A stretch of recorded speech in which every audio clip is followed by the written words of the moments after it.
Well, hello everyone. Before we get into this video, I would encourage you to please look at this podcast on Apple Podcasts and Spotify and other platforms. If you could rate this podcast on Apple Podcasts, that would help me immensely. Thank you so much, and please enjoy the show.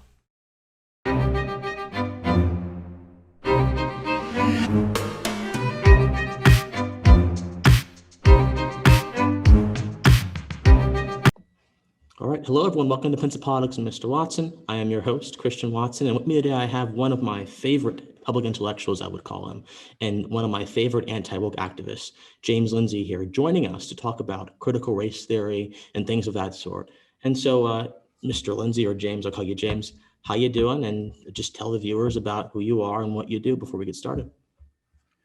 Yeah, I'm all right. Thanks for having me.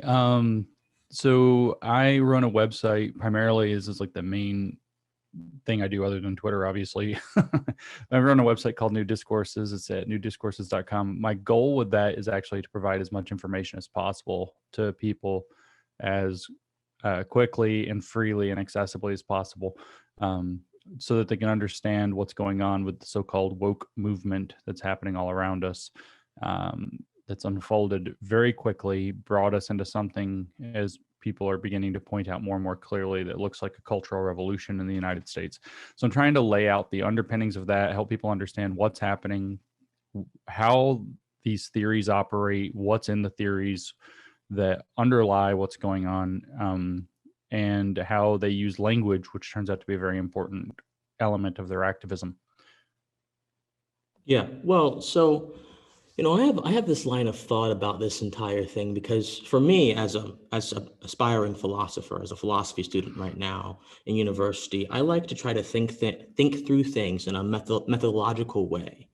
And perhaps that's more of an advent of more recent philosophical traditions than general ones, because I know back in the ancient days there were some that didn't care about methodology at all. And I know that many woke traditions don't care about methodology at all. Well, they care about their methodology, but I don't consider it scientifically valid methodology. But help me out with this. There have been many books, works from the right, whether it's William F. Buckley's God and Man at Yale, whether it's Poison Ivy, that have for decades upon decades upon decades extolled the vices of academia and have sort of stuck it to the academic establishment. And Buckley's God and Man at Yale was mostly, they were trying to disabuse students of their religiosity. They were trying to erode traditional values. And Poison Ivy was more, okay, these universities, like these Ivy League universities, their prestige is not warranted because they are actually committing epistemological horror. And there are just all kind of attacks that have been going on for a long while. How do you think the sentiments from the 60s and 50s with Buckley and all the other people who attack academia fit into the current disposition of academia with the critical race theory stuff? Because as we know, critical race theory didn't really arise until the 70s. And these guys are writing about these issues way before then. So how has it changed? Do the same criticisms still fit, or is it on a grander scale now? I would say that it's accelerated and become much more pointed, but these trends were already happening in the university, easily going back into the 1960s.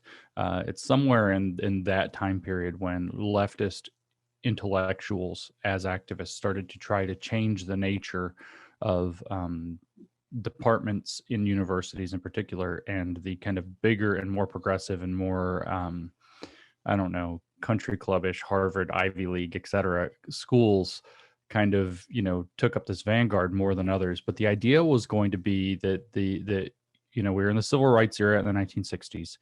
Massive social, cultural, and political changes were happening in the country of great significance. And the universities, for whatever reason, decided that they wanted to be at the absolute cutting edge of those social changes and of the new attitudes they wanted to bring into the world. They were the smartest, they were the best, they were the brightest. They were going to lead this country into kind of a brave new world of abandoning our kind of failed traditional values as they would have seen it. This, of course, would have been in line with exactly what Mao was doing in China at the same time. Many of these leftist intellectuals were huge fans of Mao. They were watching what Mao was doing. They thought what was going on, the revolution in China, was a great idea, was a great thing. They talk very positively about it. If you read these kind of like Herbert Marcuse, these kind of big leftist intellectuals from the 1960s, before the full horror of what was actually happening in China became clear in the West, they were writing very positively about the Chinese Revolution. And one of Mao's goals was to break away from the old, to destroy the four olds, as it were, and to reinvent a new Marxist, Leninist style China, but with Chinese characteristics as far as the philosophy goes. That's what Mao's phrase was, is it was Marxism or communism with Chinese characteristics. And so they wanted to do the same thing here, these same kind of, Marxist or neo-Marxist intellectuals. And there was kind of just this, I don't know, even today it's the case that there's the ability to signal that you are special, that you're ahead of the curve, that you're more progressive, that you understand things better, you understand the more complex nature of how things go wrong if you adopt these very progressive positions. And the colleges and the Ivy Leagues really leaned into that. At the same time, you had people like Rudy Deutschke laying out the so-called Long March to the Institutions, and Herbert Marcuse, who I just named, was also recommending a march into the collegiate institutions, universities. And the objective for those things was going to be to try to remake the university culture. So we're talking, again, 60s and 70s, trying to remake university culture in line with ultimately what Antonio Gramsci had laid out in the 1920s, which was Gramsci's prison notebooks got translated into English at Notre Dame by Pete Buttigieg's dad, Joseph Buttigieg, in 1970. So people who could read Italian would have had access to those earlier, but they got translated into English in 1970. So this is all happening right around that time. And so the universities kind of veered off from their traditional path, and these kind of thinkers that you've mentioned saw this ahead of time. They saw that they were actually trying to, rather than preserve and transmit and understand culture, they were actually shifting into the Marxian frame of the point is not to understand, but to change. And so the goal became to change culture, to shape culture, to mold culture through the university system. And so the betrayal of the universities to our society and culture right now is just almost impossible to overstate. They truly did betray our society, thinking themselves wise, they became fools, as the Christians might put it. And that has accelerated because there have been you can think of it like a train rolling down a hill, right? But they remove the brakes. You can't criticize what they do because then you're participating in those systems of oppression. You're a bad person in some way or somehow. You must have false consciousness. You must be too stupid to understand the truly systemic nature of problems in society. So they undermine people's moral and epistemic authority and thus remove the brakes from this train barreling down the hill away from a stable society down toward the cliff. And they think, of course, on the other side of the cliff, this society collapses and a new liberated society, no longer impeded by the problems of the existing order, will emerge more or less spontaneously as long as people all believe the right stuff. It's the same classic error that every communist, or if we want to call them neo-communists or race communists or ethno-communists, same fundamental error that they all make and have made since the early 19th century.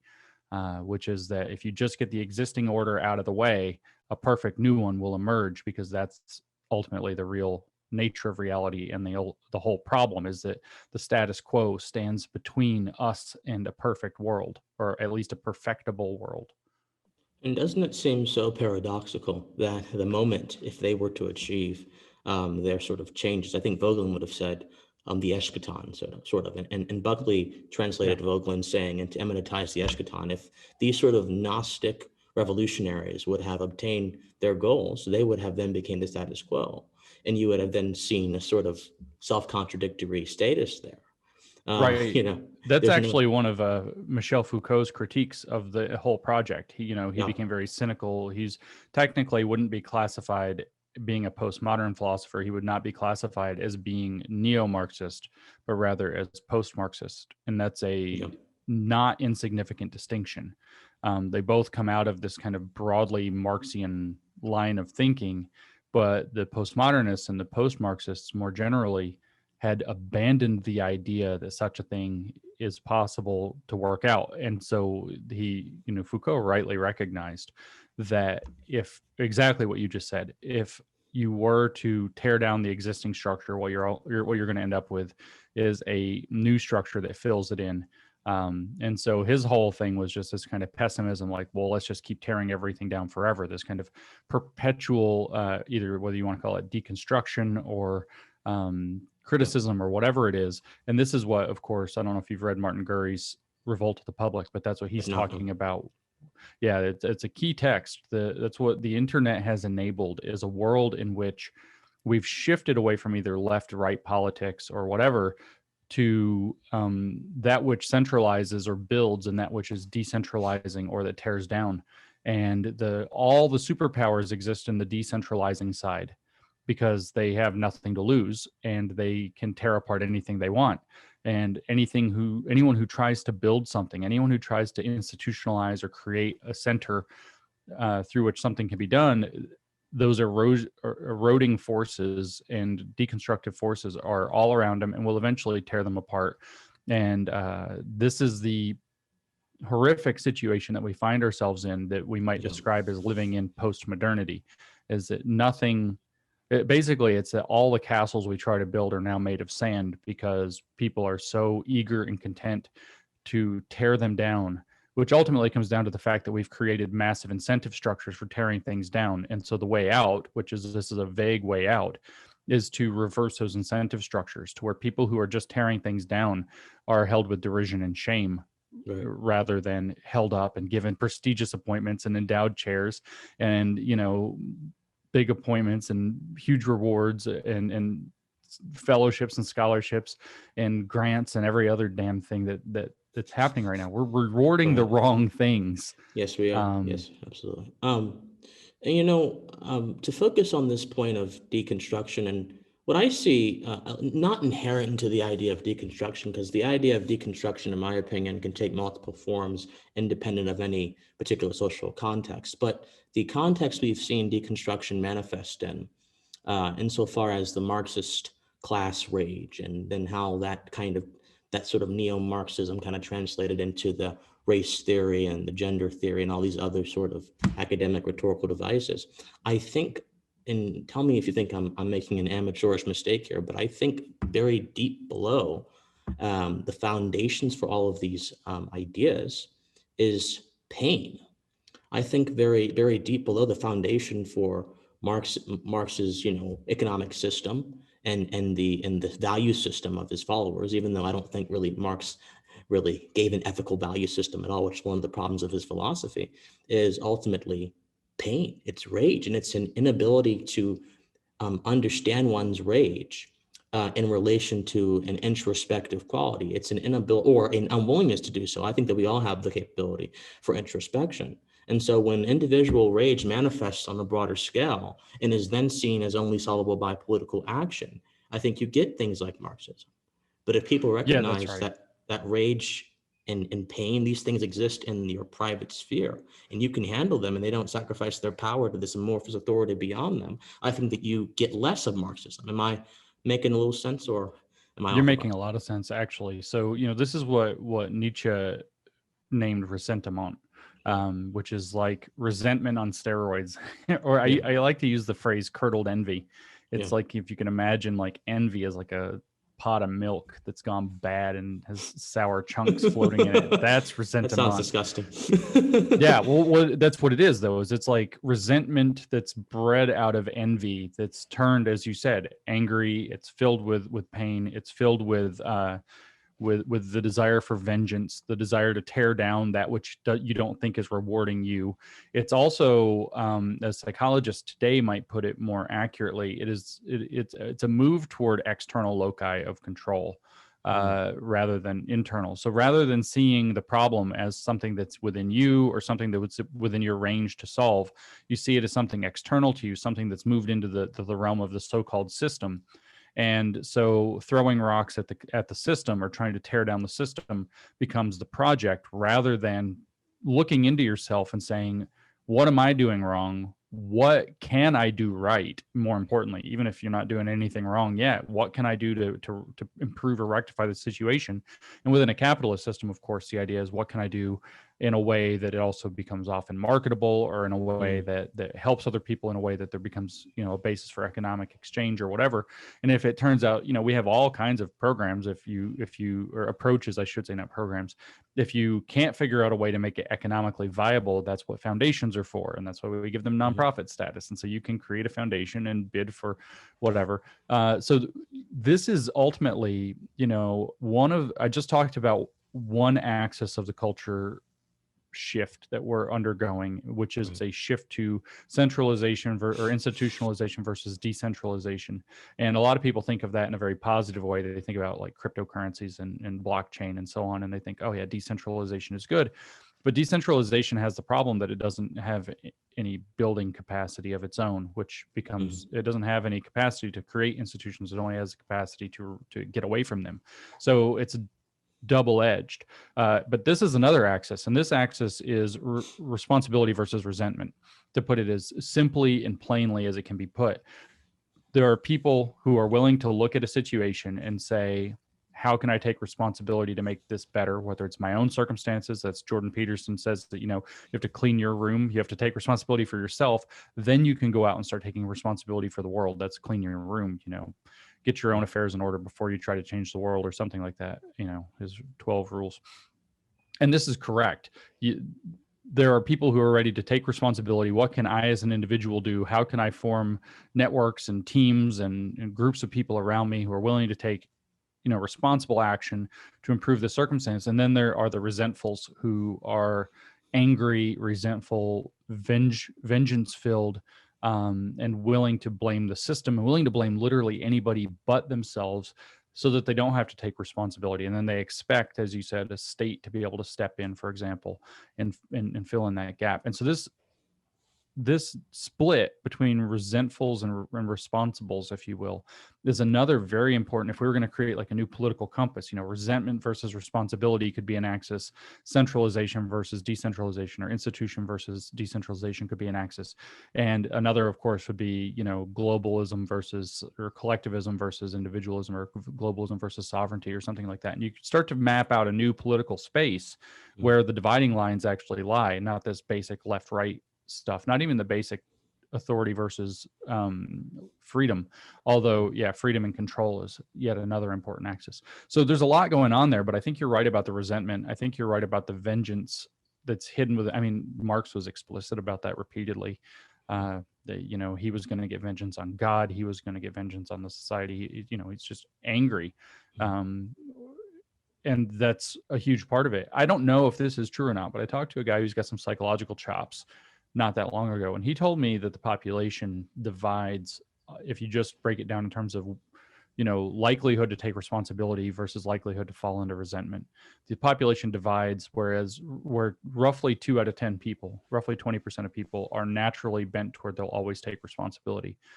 And roughly 30% of people are not of that mindset. They will actually genuinely tend toward blaming the circumstances and the systems, the resentfuls.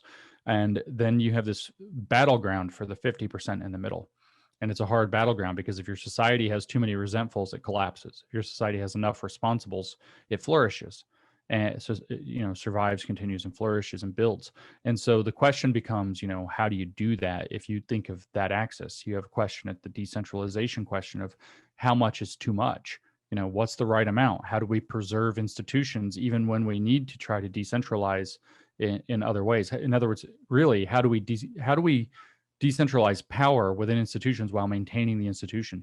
Those kinds of, and then we have questions like, what do we do with globalism that are on the front of the, how much sovereignty does the individual have versus collectivism? How much sovereignty does a nation have against supranational entities? These are the big questions of our day, and a lot of people aren't even equipped to talk about these yet. So I know there's a big diversion. I kind of went into a whole political landscape map for you instead of just the question you asked about resentment. But I think you are right that that's one of the crucial axes of what's happening right now.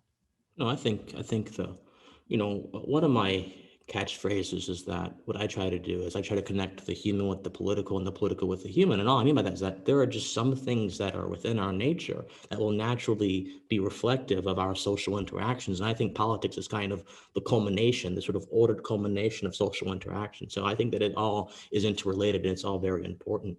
I you mentioned Nietzsche, and I kind of want to touch on this because I see a lot of Nietzschean influence amongst the deconstructionist crowd and amongst some critical race theory crowd. When I was reading, goodness help me, I think it was The Genealogy of Morals, when Nietzsche said he posed the idea of having a transvaluation of values and having this super moral individual that transcends and reworks the moral structures of society. And he kind of praised Jewish folks and the image of Christ, I think, for doing the same in their society and their religion. And when you have that kind of, then you go over to Thus Spoke Zarathustra. I think we interacted on Twitter on this point, where it's talking about three metamorphoses of spirit: the lion, the camel, the child. Not in that order, of course. I think it's a different order. And this sort of how to become this sort of super moral person, how to become this sort of grand being beyond the mediocrity of society that society imposes upon you in the form of the camel. How to become this lion while also maintaining and becoming the child eventually. I mean, isn't there a kind of, and I asked this question before, and I don't think people thought I understood it very well. So I'll ask you, isn't there a kind of moral relativism implicit in this kind of thinking? And even if Nietzsche has been misinterpreted by some nefarious entities throughout the world, whether it was the Nazis or whatever, isn't there some basis that his framework for reality can be taken for evil ends? Because, I think that he kind of enables it. Yeah, absolutely. The moral relativism is baked into that idea that if you have this Ubermensch, the Superman, Zarathustra is kind of his creation. That is this. The point of that super moral entity isn't that they're more moral than moral. It's that they are actually transcendent of morals, that the morals of society no longer apply to that person, which means by implication that there is some sense, if he's correct, or to the degree that he's correct, that morals or that our values are kind of up for grabs. They're arbitrary on some level because you can transcend them and then you become better. If you just, in fact, they're not even just, in this view, morals or value systems aren't just arbitrary. They're prisons, with maybe different decoration in the cell. And so Zarathustra, it comes down out of the cave. He escapes that, or whatever. It's not quite what happens with Zarathustra. Zarathustra meditates on it in the cave. But you know what I'm trying to make a bad metaphor here of escaping the prisons of moral obligation. And he becomes a Superman. And I think this is what we interacted on Twitter about, but I'm not positive. But I think Foucault read Zarathustra and was like, this is who I'm going to become. And you see that reflected where like Noam Chomsky did his famous debate with Foucault, and he said that he actually liked him, right? He said, I like the guy, but he's the most amoral individual I've ever met. And it's creepy how amoral he is. Like morals just don't apply. Anything goes. Kind of Foucault, one of Foucault's big points, if you wanted to like boil it down to a handful of what's Foucault really about in simple language, was, as he phrased it, I know it's not simple language, but it makes sense, is expanding the potentialities of being. How can we escape the confines of moral society so that we can live in different ways? And so that moral relativism has to be presupposed to get to there. And then the problem is that, following from Nietzsche, you end up with the will to power, which, we've mentioned Vogelin. I believe Voglin's the one who named it. Maybe it's not Vogelin who named it, the libido dominandi, the will, the desire to dominate. And when it's probably the case, although this is a bigger question than I have chops to answer, it's probably the case that moral systems are largely designed and they evolve within societies to constrain the libido dominandi, to identify the people who think that it is all just about power and to marginalize their view as somehow corrupt, somehow dangerous, somehow inappropriate, and, frankly, evil.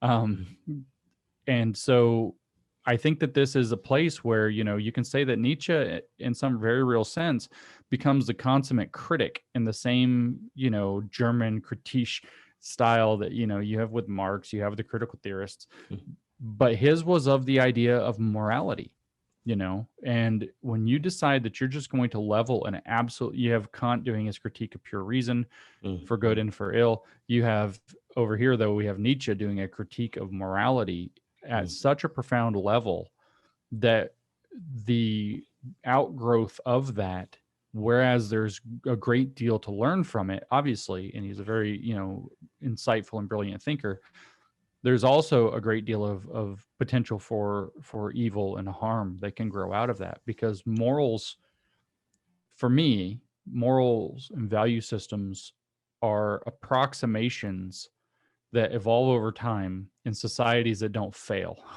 I mean, it's a little more complicated than this, but ones that are kind of established traditional systems of morals evolve over time in societies that don't fail, because they work. They are kind of like approximations of how to get toward human flourishing, that to better and worse degrees work. They create levels of social cohesion. They create levels of societal stability. They create opportunities for flourishing. Obviously, I don't think they're all on a level. I don't think that we can be relativistic. I think that some do better than others, and we can actually compare them by, judging by their fruits.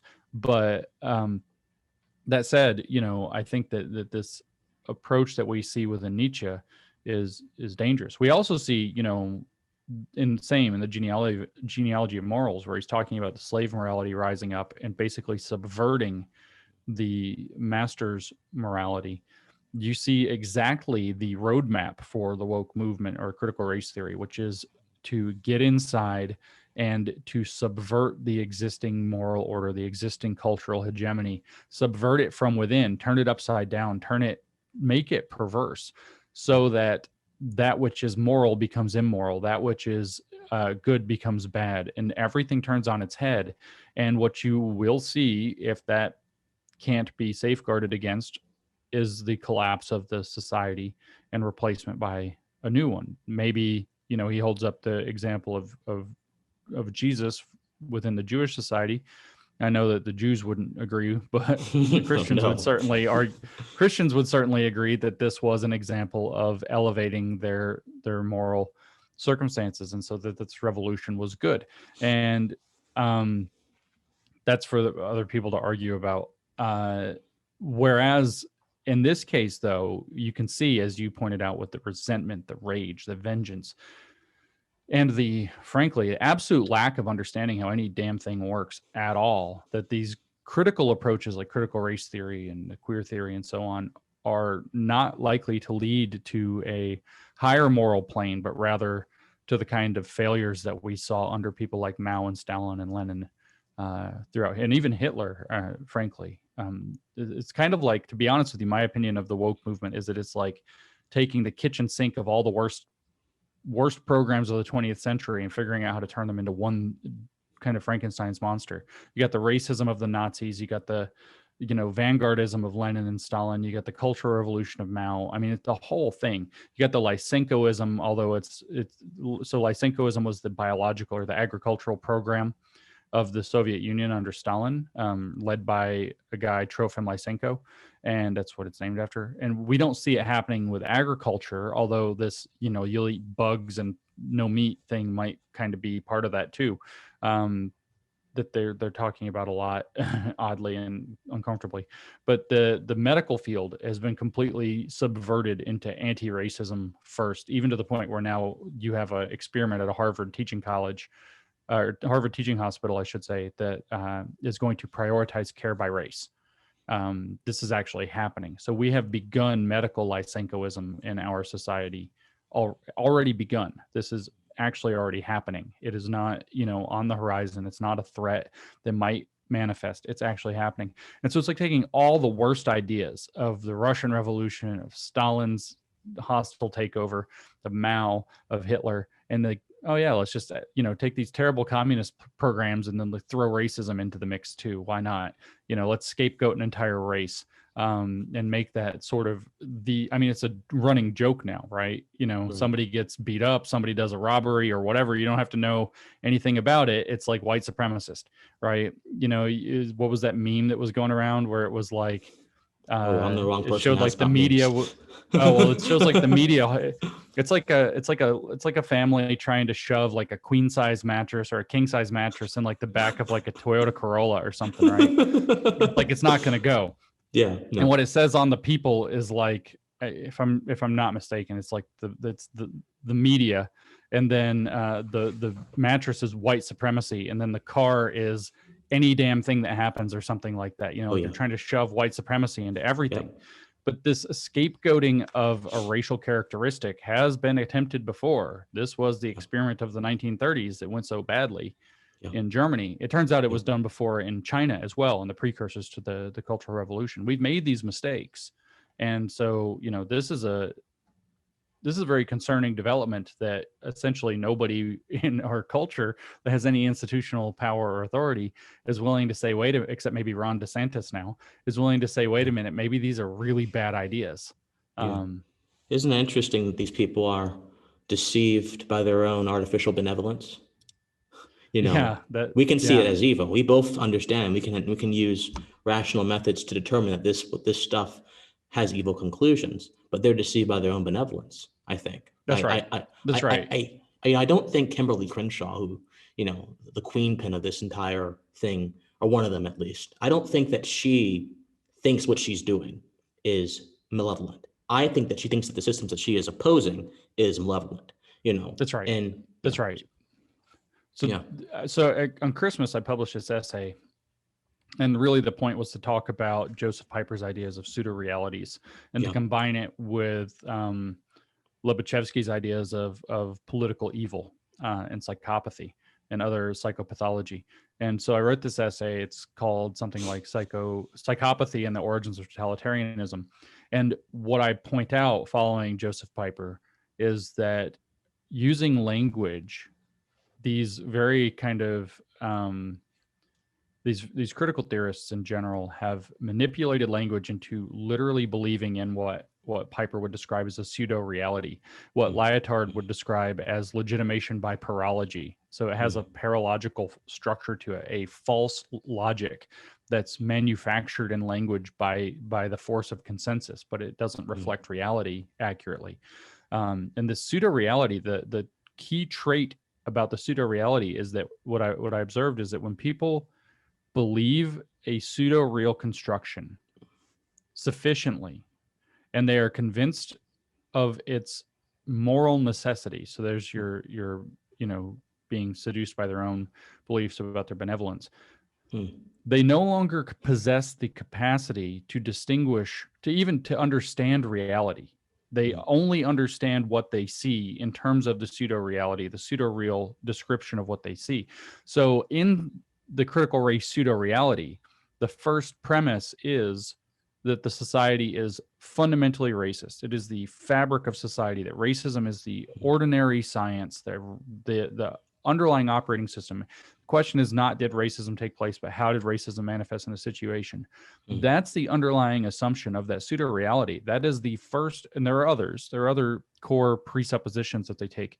And so when you view the world in that way, that racism is present in all interactions, racism is the defining characteristic of all institutions, including the society itself, including its knowledge system, including its language system, including every possible thing that you can imagine that you could call a system, a structure, an institution or even an individual, and that you add in stuff like, willful ignorance, that people have internalized this view of racism, whether as people who are dominant or people who are oppressed on whichever side of the coin.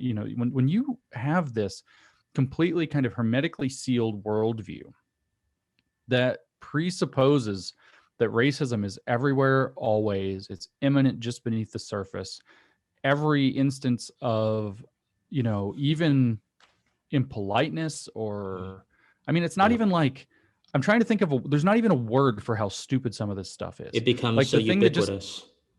Yeah, I mean, it's like the thing that just happened in Portland, right? Where the Portland High School, Woodrow Wilson High School, comes out and says that pine trees are a symbol of racism because trees evoke the idea of lynching. And I mean, it doesn't matter that you can't hang somebody in a pine tree, man. It's like, well, you could, but it's not easy. The limbs are wrong. You need a hardwood. Right. I'd make a joke about me being a Southerner, but I've never participated in such a thing. But dear. no, the truth is that, I mean, it's just absolutely ridiculous that things that have nothing, like pine trees, are now racism. It's like the worst example of like a free association test run amok to find racism in everything, that you can pine trees.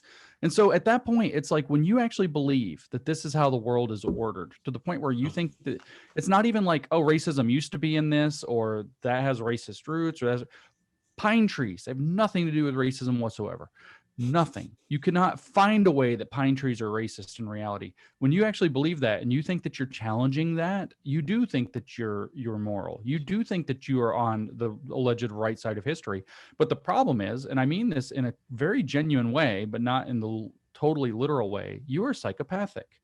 You have lost the capacity to understand reality as it is, and are attempting to force yourself, and especially others, to live in the way that you misinterpret reality, because you don't have the tools any longer to handle reality as it is. And so when I say this, I want to distinguish two things within psychopathy, so I don't get myself or you in trouble. Okay. All right. There is what's known as essential psychopathy, which is the legitimate, 0.8% of the population who experiences no empathy, et cetera, and all of the, usual things. And then there is something that could be called functional psychopathy, which is that you've taken on an ideological view. You no longer interact with reality as it is. You've got an overwhelming moral impulse to push that view.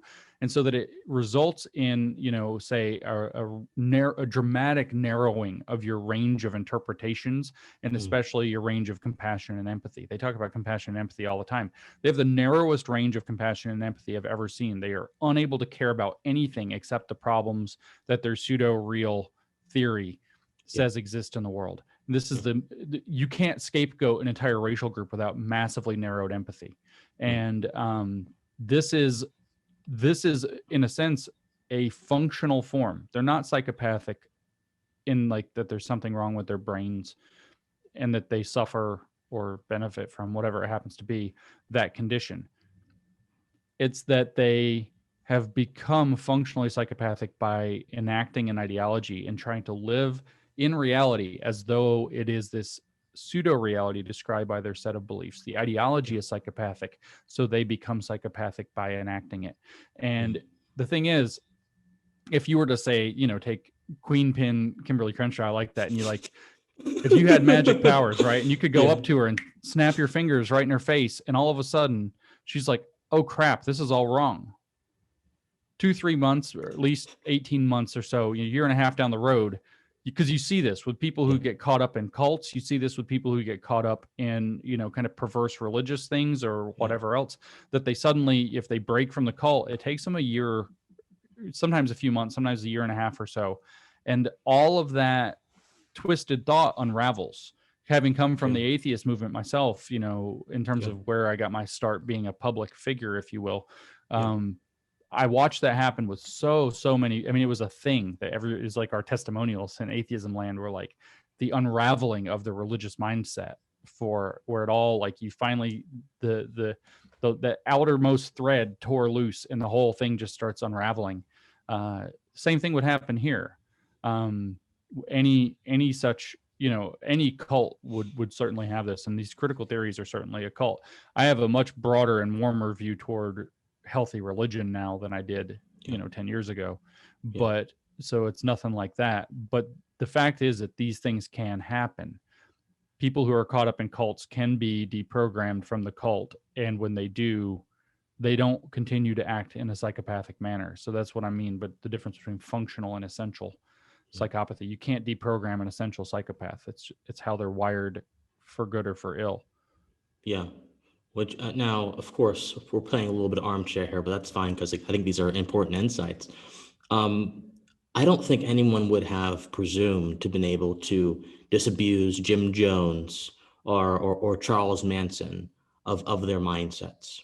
So would you say, and I'm not trying to liken Crenshaw or Bell or any of them to those people. I'm not saying that. Please don't. You actually can, by the way. Angela Davis wrote a letter of support to Jim Jones in the 1970s. I have a copy of it. I keep on my phone. So Angela Davis. You can link link her to Jim Jones because she linked herself to Jim Jones.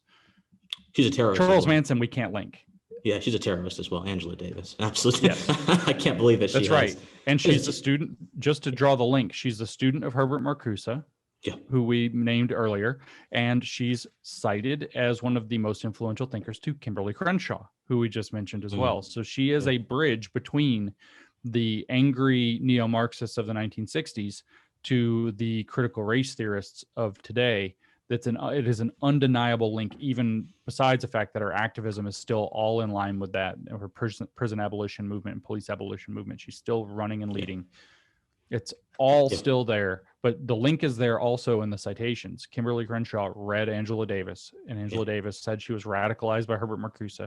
The link is all there. So we can link and we can link her to Jim Jones, but not the rest necessarily. Okay. Interesting. Well, yeah, that's interesting. So would you say that Kimberly Crenshaw, if you're going to make this diagnosis sort of, is she an essential psychopathy person? Probably not. I would say not. Really? She seems not, she does not seem to be that way. She seems to be caught up in that resentment that we were discussing earlier, that she has been, I would almost say, groomed to believe that the world operates in this very negative way. This very essentially racist way, and that she has made it her life's mission to try to unmake that which she sees as an evil. I think it's very unlikely that the majority of the academics who push this stuff, I think that the majority of them are very sincere. I do not think that they're likely to be essential. I think that they are likely to have, I mean, you've heard the old saying, and I forget which philosopher said this, ideas so ridiculous that only an academic could believe them. I think that this is what's happened, is that theory has gotten away. And you can see people when they get indoctrinated into this, that they're like, oh, I think in terms of systems now. My eyes were open to thinking in terms of systems. It's like the guy yesterday who said, like, all the anti-woke people, nobody can even say what woke is. And I was like, bro, yes, I can. You think in terms of systems, and those systems for wokeness are not like the critical consciousness that you would have seen for the neo-Marxists, where they're being aware of consumer society and all of the ways that conditions people to try to stay in consumer society. And it's not like the class consciousness of Marx. It's now this racial, or not in just race, but identity-based consciousness, that there are all these systems of power that interact along axes of identity. That's what woke means. It's not complicated. It means you've awakened to seeing the world in terms of systems instead of individual actions and individual hearts and individual minds who are able to contemplate for themselves and reflect for themselves and act for themselves. I think we'd be better off if people saw the world as systems of reality, the cosmos, the laws of gravitation, natural law, rather than systems of power. I think we'd be much better off, because those are things that are ubiquitous. They are, I think, absolute, in my personal opinion. I think natural law is absolute. And I think those things, you can ascertain them through reason. They don't depend on your social status, rather than engaging in this sort of, what the woke crowd does, this sort of crass social reductionism, I would call it. Perhaps it's not the right term, but I think it's reductionism, and essentializing race as the primary quality of not just every social interaction, but every interaction that occurs within reality, because apparently reality is nothing more, according to these people, than the sum of social institutions. It's just, That's it right. makes no Yeah. sense. Right. Yeah. For them, there's no way to interpret reality whatsoever outside of social institutions. And the way that those social institutions condition, they call it socialize, but condition people to think. And this is what it means to become woke, is to think that you're constantly being brainwashed by society. It's literally like the craziest, grandest conspiracy theory ever.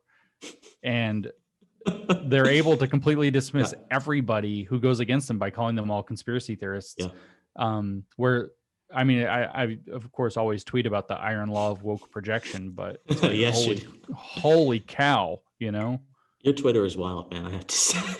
I love it. That's right. I am wild on twitter.com. I don't Yeah, understand why people get upset about it. It's like, all you have to do is, there's exactly one step between where snobby people are and enjoying my Twitter.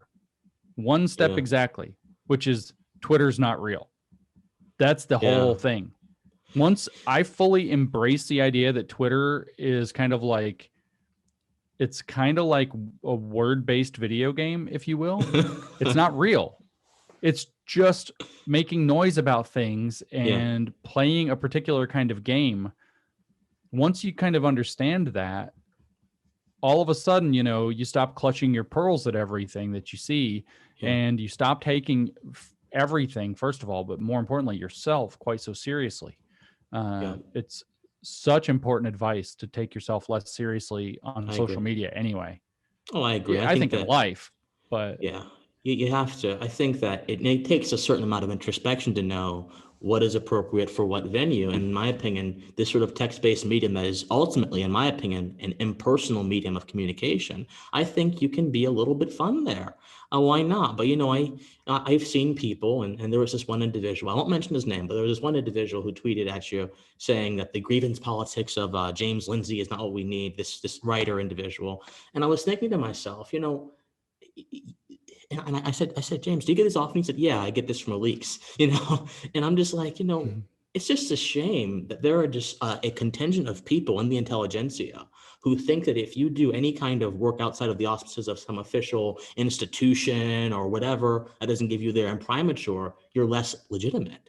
Have you encountered that a lot in due course of doing this? I mean, I get this all the time. I get it constantly. I finally figured out exactly which metaphor is the right metaphor for these people. And, I don't, just like it's set up in the construction of the metaphor, as I'll give it to you in a second, it's very difficult to blame them for what they're doing. But the metaphor is correct. If you've seen, and I know it's hackneyed to even bring it up, but it's so important because it is the relevant metaphor. If you've seen the film, The Matrix, there is a scene in The Matrix where the one guy, I think his name is Cypher, but I can't remember who all these dorks are.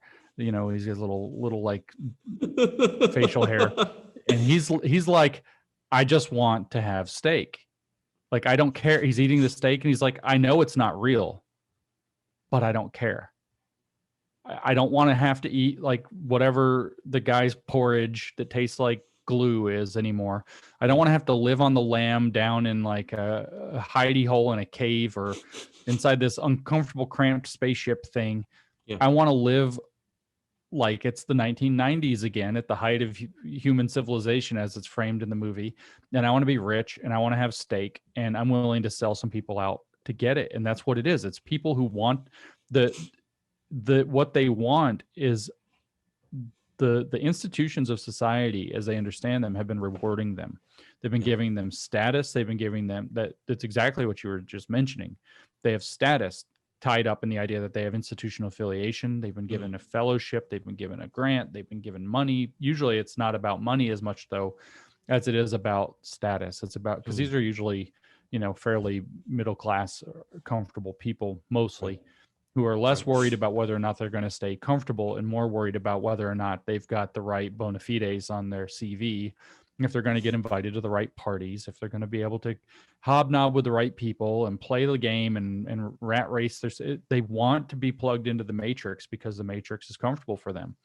And when they encounter people such as myself, if I might be so bold, who have, red pilled. So I've stepped out of the matrix, but then I go back into the matrix, that's Twitter, and I act as though the rules are different. I act as though I can jump from one building to another. I can bend the spoon. There is no spoon. I can dodge a bullet here and there. If I have to stop some bullets, why not? Because it's pretend. It's the matrix. It's once you understand it and you grasp the nature of what's going on, the rules are different for you. That disrupts the ability of the people who realize that the whole thing is it's not as satisfying as Cypher or whatever his name is says to eat the fake steak if you actually know it's fake. Yeah, absolutely. Okay. Oh no. And people such as myself acting the way that I act upset that entire order. So they call me things like the R word. They tell me that I'm a public menace to society or something like this. That's one particular country clubber. They call me all kinds of names. They put me down a lot. And, I didn't really, it's a hilarious tweet that Trump did a long time ago. And he was like, something like that he loves all of his haters and losers. They can't help that they were born fucked up. And it's like, there's a pretty serious level where it's just like, I'm not saying that about these people, but I get it. It's like creature comforts, but it's like societal creature comforts, and they want to preserve those. And so people like myself, end up, in a sense, we were just talking about decentralization and deconstruction. It's like deconstructing that facade as well. Yeah. And people don't like having their own facade deconstructed. Right. And that's sort of what's going on there. But yeah, I get it constantly, literally constantly. 6 days a week, probably, or 5 days a week, I wake up and somebody has DM'd me a screenshot or a tweet from somebody who's decided to talk about how like mentally or emotionally deficient I am. What was the one that I saw today? That I'm treacherous. Like, I'm like, well, that's sexy. Man. Oh, goodness. Well, I don't get it like that, but I do get some stuff similar. Like, there are people who will simply just ignore me because apparently doing YouTube videos and podcasts, that's lowbrow, but writing for National Review, having your thing on the front page, that's wonderful, regardless of the quality of your work. And so I've kind of said, you know what, man, I don't want to play in the rat race. I want to do my own thing. And if you guys want to play in the rat race and give each other, gratuitous fellatio while you get your stuff published, good for you, man. I'm not. No, that's the thing, though. It's like, it's people who are talking.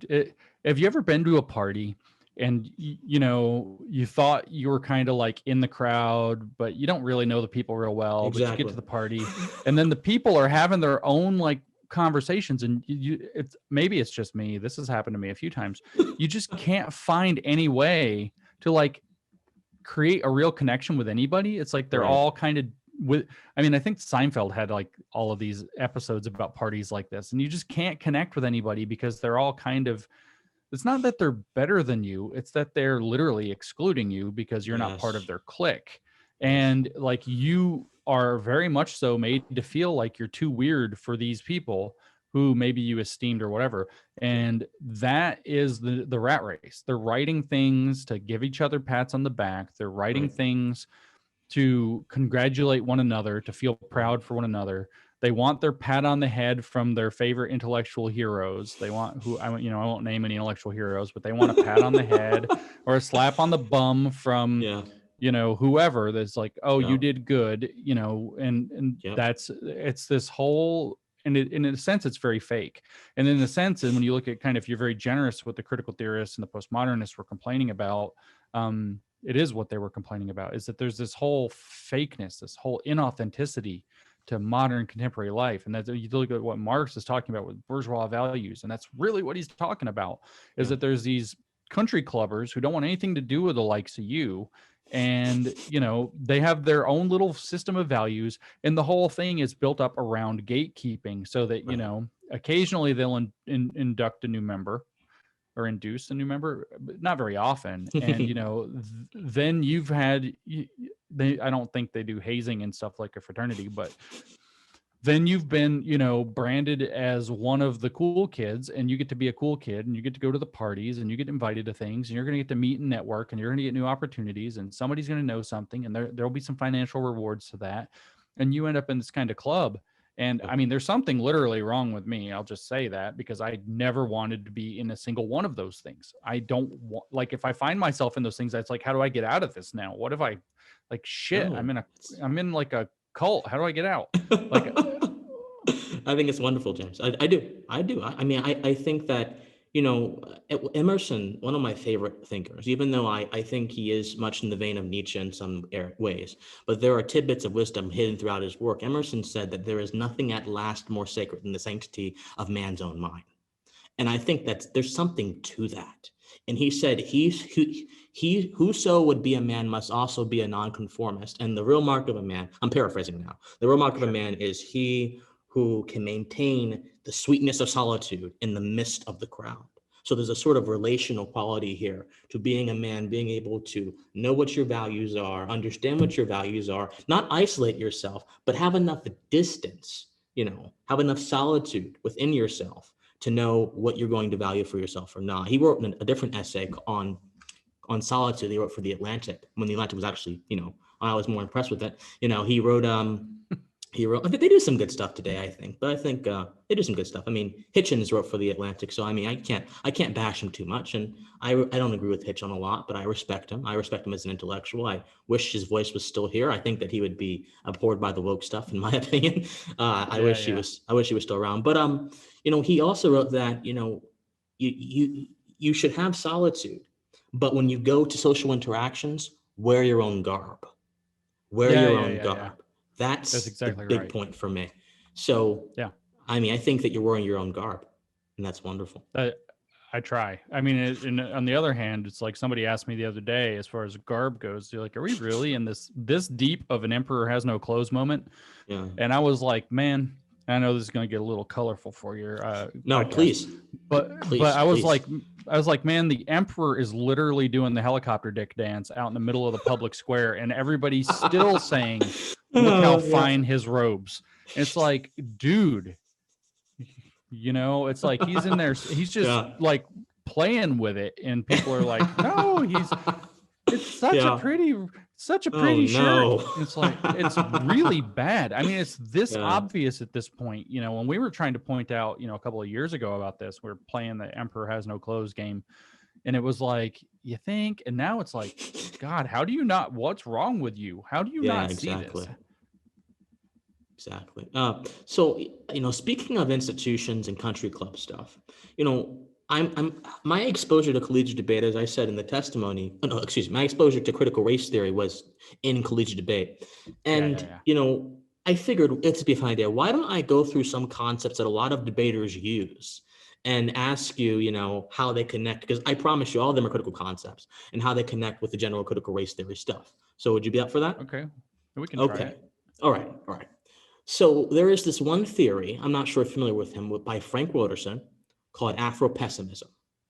The idea, it's sort of like a Pan-Africanist paradigm idea that, you know, I hope I'm describing this correctly, that people of African descent have the imprimatur to be critical and pessimistic of every structure in society because they are all vestiges of colonialism.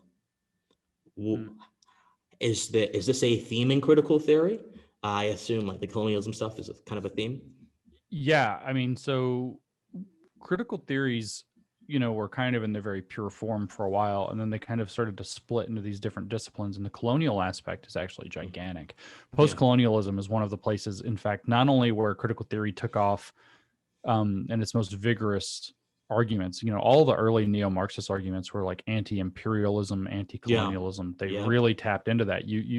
They wedded themselves in the 50s and 60s with the so-called liberation fronts, and those were liberation. Well, they billed themselves as they were liberation from liberalism is what they really were, but they billed themselves as liberation from colonialism, where they were really ultimately Marxist at their base.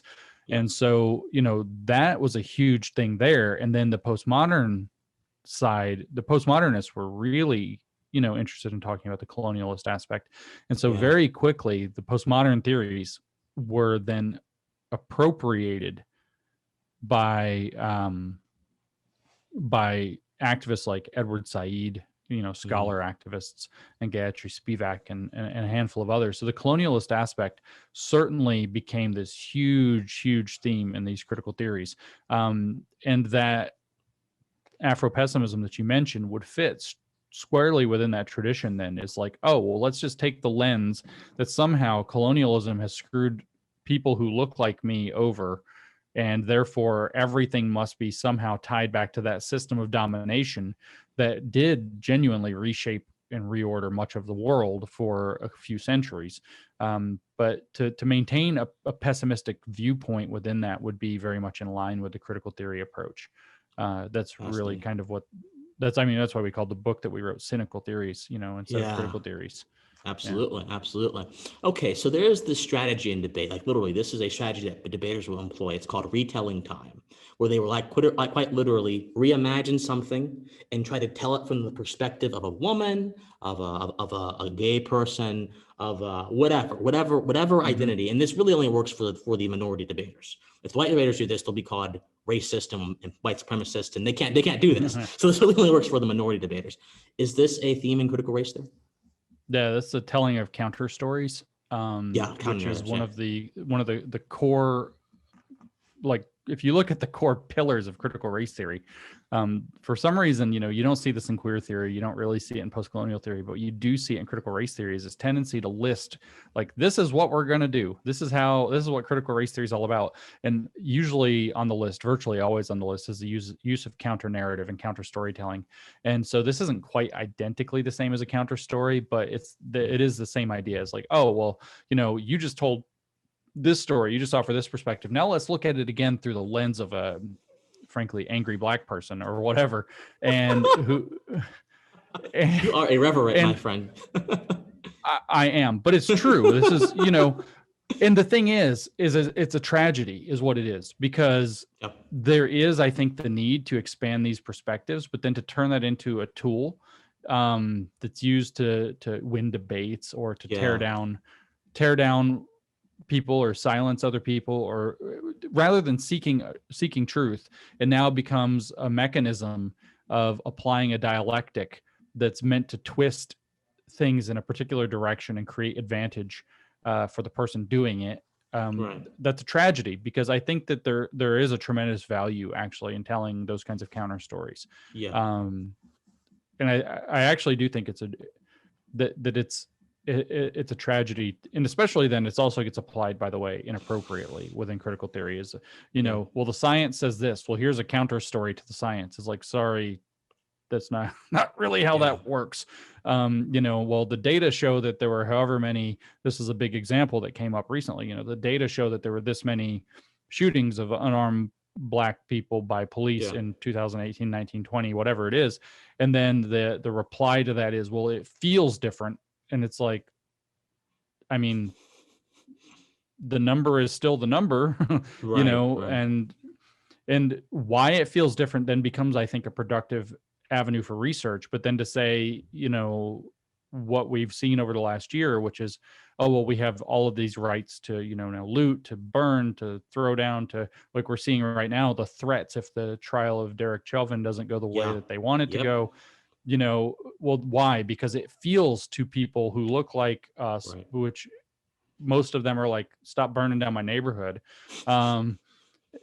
Frankly, stop screwing up my business. Stop doing this. But it feels like we're being murdered every day. I don't know what it feels like to be murdered every day when the number is 9. I just don't know what that, I don't know how to connect to that. But when you start having counter stories, or you saw the counter story in the Science Must Fall movement to, that there is no black magic, and they're like, yes, there is, we can summon lightning or something like that. And it's just out of control. At that point, to say that this counter storytelling is not meant to open a door or whatever, but it's used specifically to win a debate or to overturn actual evidence. At some point, it leaves a path of wisdom pretty far. Yes, absolutely. But I still think it's a tragedy, though.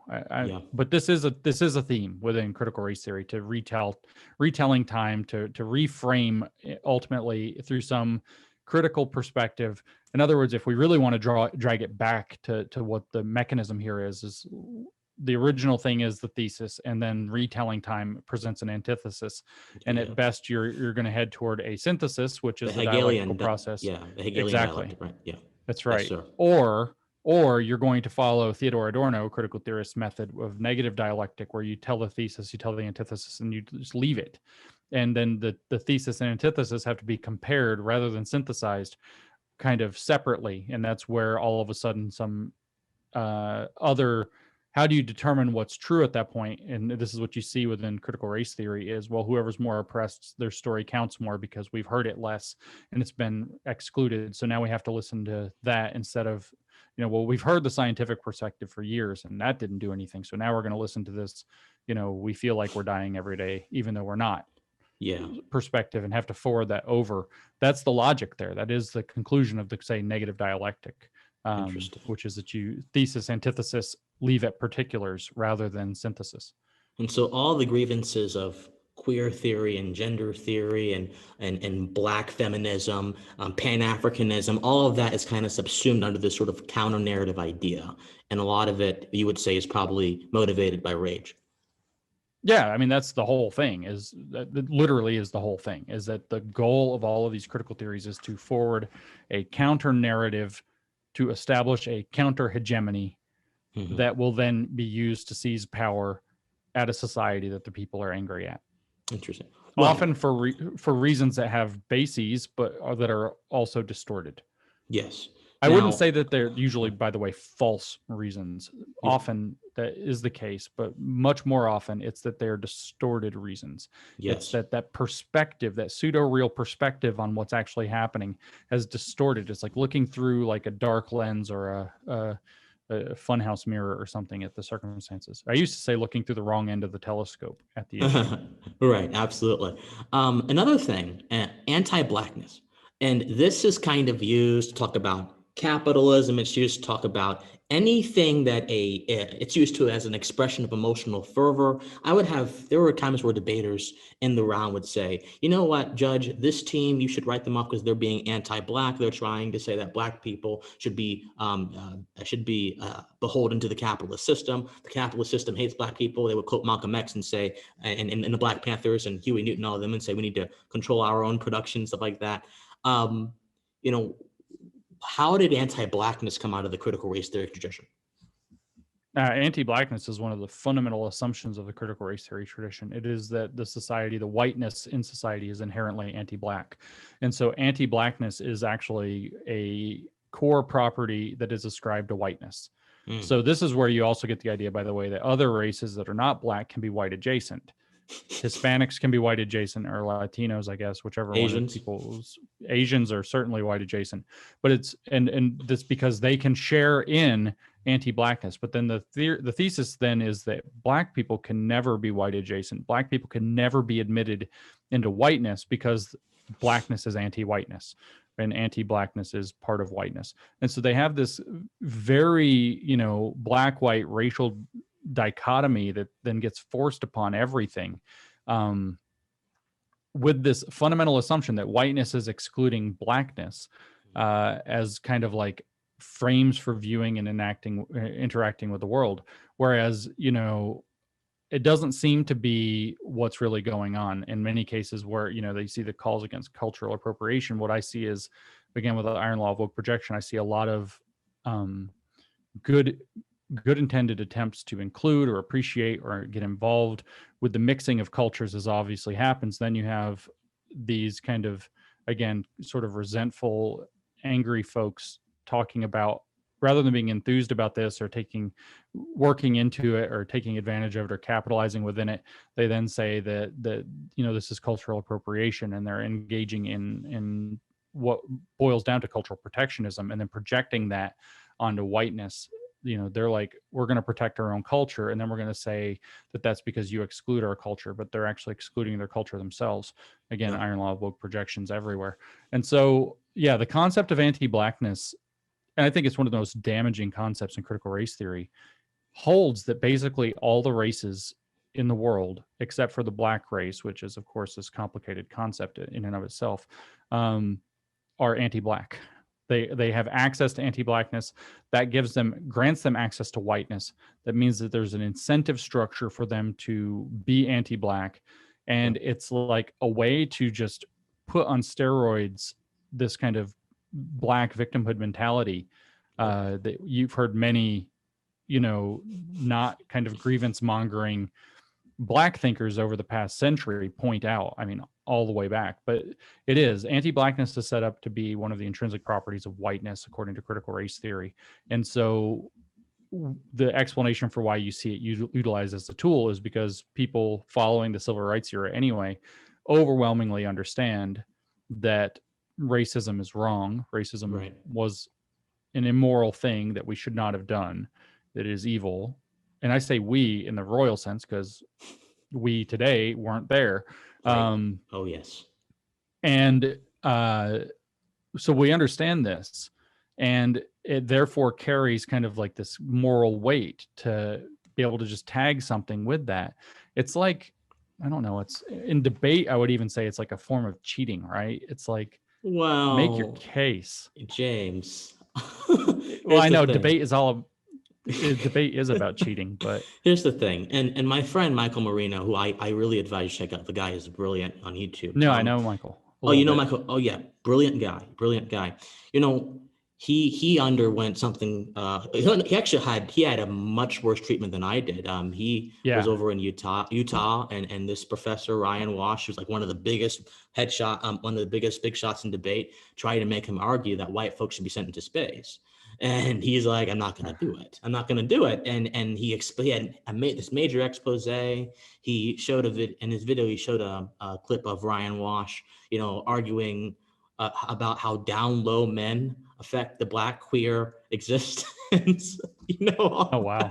And I'm not even going to talk about that, but and he won the national championship with that argument. The down low men affect the black queer existence.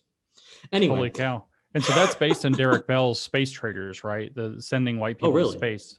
Oh, yeah. Yeah. So Derek Bell, the creator of critical race theory, wrote this horrific argument called Space Traders. You can look it up. It's a doozy, but basically he puts out this idea that if aliens came down and said, we'll give you lots of gold and solve environmental problems and, we'll fix your society or whatever, but in exchange, you have to give us all of your black people as slaves. The argument Derek Bell made was that, all the white people would be like, yes, take them. Oh, Jesus. Yeah, that's probably what it was based off of. Yeah, I think that there's a direct pipeline from critical theory, academia to academic debate. I think there is. I mean, it's not about making a case. It's about who can be the most woke of the teams competing. I came in that's there. Too bad, because it used to be like, who can pull the most argumentative tricks, like your Gish Gallop and all these other things, and like tie the other guy up. Yes. And now it's like, that's what I'm saying, where it's like cheating. It's like now you have this woke stuff, and it's just like a race to, I don't know a better word than it's trashy, right? It's like just a trashy way to try to win an academic sport. And the difference, this is important with debate. I've said this for a long time. The difference between debate and boxing is when there's a boxing match, who won. Yes. Right? Who won. Yes. And when there's a debate, 40% of the audience is just, no, my guy still won no matter what happened. Yeah. And so maybe more than 40%. And so it's like these things become interminable when you have that kind of a setup. And so these kinds of trashy tricks, I've talked in a podcast I did of my own one time about the difference between positive competition and negative competition. And positive competition is where people say, oh, wow, Christian, you're really good at this. Well, I'm going to beat you. I'm going to go get better at this than you are. And you're like, yeah, right. Watch me. I'm going to train. I'm going to get better than you. Maybe it's, we're just selling tomatoes and we're going to grow the best tomatoes and provide the best service. Or maybe it's, we're going to run a race and you're going to beat me because I'm heavy and old. But whatever it is, right? Positive competition is each individual in the competitive arena is trying to improve themselves. And so what happens is you see a positive sum outcome. Negative competition is, what was her name? Was it Tanya Harding that whacked Nancy Kerrigan in the knee with the club or whatever? Back, Huh? you're too young. I'm sorry. That's figure skating. So back in the day, there was two figure skaters, like Olympic grade, and one of them very famously like clubbed the other one in the knee right before like the Olympic trials or whatever. And so it's like, you can imagine like if you had your tomato stand and I have my tomato stand and I'm like, his has bugs, and I'm not trying to elevate my product. I'm trying to denigrate your product. And it's like, it's not the same to have this race to wokeness and debate, but it's kind of the same, is that you're now engaging in these negative competition aspects. It's a cheaper and easier way to get there, but it doesn't produce a positive sum outcome. So it produces a negative sum outcome. And so traditionally we have erected norms that kind of look down on that kind of behavior and say, this is somehow something's wrong with this. Negative competition is generally frowned upon. If you're always trashing the competition, we tend to now think, oh, there must be something wrong with your product. People should talking good about the competition, say, well, so-and-so's really good at their tomatoes, but here's what I do to get mine. I fertilize them with 100% chicken poop or something that gets them better. And, whatever it is. And that makes it, that shines positive light on you. Like, no, I believe in my competitor's product, but here's why I'm even better. That's positive sum thinking versus, his has bugs. And then what are you going to say back? Oh, mine have bugs. Well, you should see the worms that get into his, and then all of a sudden nobody wants any tomatoes because it's now negative sum. Whereas if I'm like, no, Christian's tomatoes really good, but I did better. Now it's like the message is still tomatoes are good in both cases, right? And you're saying the same thing. No, James's tomatoes are awesome, but no, I got the edge on this. He's got the wrong varietal. I got the right one. And now it's still tomatoes are good. So it's positive sum. Everybody's selling more tomatoes because people believe tomatoes are good. Whereas if everybody believes tomatoes are infested, that's negative sum. Nobody's buying. It's very simple, really. But we have lost wokeness and critical theory have taken us away from believing in positive competition because positive competition is harder. That resentfulness, that resentment leads to negative competition, and it's easier. It takes very little work to tear something down or criticize or call names or to just say, with the anti-black thing, it's just so cheap. Oh, that's anti-black. And it's like, well, you're black, so I can't argue with you because that's what you felt, and it's like, shit, and now what? It's like the whole system just gets worse. You are the most dynamic academic I've ever talked to. I swear. Oh, I don't consider myself an academic. I think. Oh, you don't? Oh, really? No, I quit that. Oh man, I'm embarrassed of academics now. Oh, I know you really? want to be one, but no. I We need a new generation of academics. I want to be a political commentator, no academic. Okay. Oh, okay. Yeah. You don't want to be one either. I see. You're like, no, don't stick me with academic.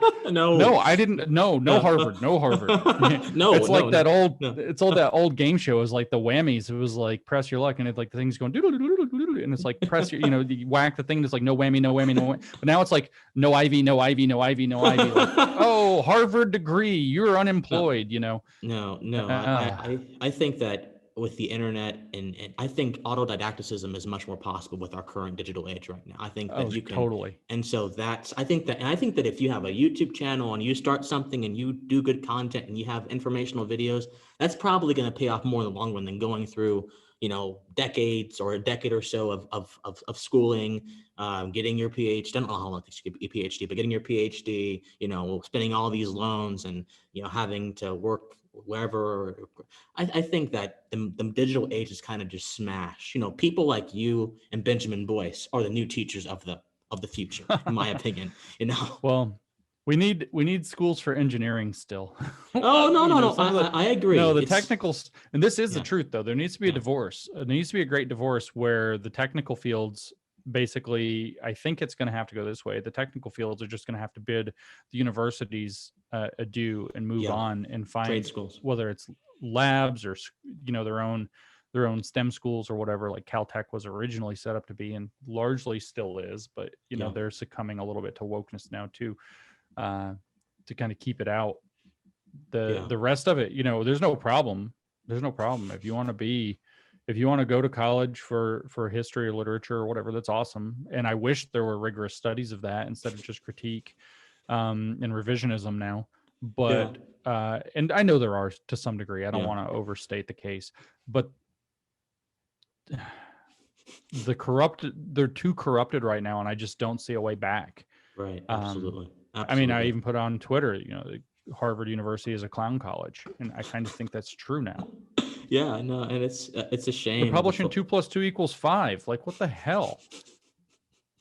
Yeah, yeah, absolutely. Well, I wanted to ask you about one more question because I know you got to go eventually, but it's been wonderful talking to you. By the way, I'm thrilled. Thank you so much for your time. You are my favorite person in the public sphere right now, so just thank you so much. I'm serious. So I noticed on your Twitter feed, like yesterday, I think, you had some tension with a few Libertarian Party accounts. And you call them LOL Bertarian. I don't know how you say it in real life. Libertarians. Oh, okay, yeah. Libertarian. It's not all libertarians. Not all libertarians. Of course, yeah. But no, I think I consider myself a conservatarian, right? So I believe that certain traditional values are necessary for the preservation of society, but I also think that liberty is essential as well. So just very quick, because we got to go like 3 minutes. What would your political ideology be? Basically the same thing you just said, but probably bent slightly more left. Okay. That's it. I see myself as completely independent. I put a huge emphasis on liberty. Yeah. I don't consider myself as anti-government as most people identify as libertarian. I understand that I think that I believe that there is a role for the state, and that the state should be held accountable, but also should be appropriate to serve its function. And I think it does, when it's in that position, have a pro-social function. I don't go so far as to say that taxes are theft and all of this stuff. I'm not quite as that. I've described myself in the past as a slightly left-leaning minarchist who believes in a bigger min than you do. As far as social issues, I'm not woke in any regard, of course, and I value tradition and traditional values, and agree with you in the sense that you articulated it, that they're key to maintaining a society. But for myself, I'm actually extremely socially liberal. I don't care what I think people should have values. I don't particularly care what they are. I believe in values that preserve liberty. Anything else? Sure, of course. I'm not. Yeah, I mean, like if you're into gay bashing, that's not me. I'm myself a social libertarian. But like, if the values preserve liberty, I'm going to conserve them. Yep. Yeah. Truth, beauty, responsibility, and merit are the values I put forth recently on New Discourses as the values for a post-woke world. Yeah. All right. Well, James, thank you so much for being here. I hope you'll come back. I've enjoyed this conversation thoroughly. Yeah, man. Thank you. All right. No problem. And everyone else, thank you and stay pensive. Bye-bye.